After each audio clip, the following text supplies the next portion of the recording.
Hello friends, ఈరోజు లంచ్కి వచ్చేసి మా పిల్లలకి పప్పుచారు అన్నం పెడుతున్నానండి.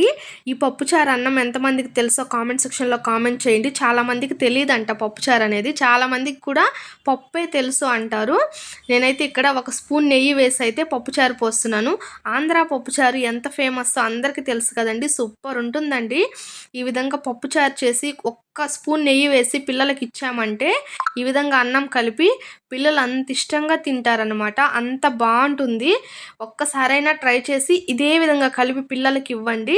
ఇదిగో చూసారు కదా, ఇలా పప్పుచారు అనేది ఎక్కువ పోసేసి రైస్ కొంచెం తక్కువగా పెట్టేసి చారు ఎక్కువ ఉండాలండి. ఇలా పోసి ఒక స్పూన్ వేసి పిల్లలకి ఇచ్చామంటే అసలు అంత ఇష్టంగా తింటారనమాట. హెల్త్కి చాలా మంచిదండి ఇది. అసలు సూపర్ ఉంటుంది. ఒక్కసారైనా ట్రై చేయండి.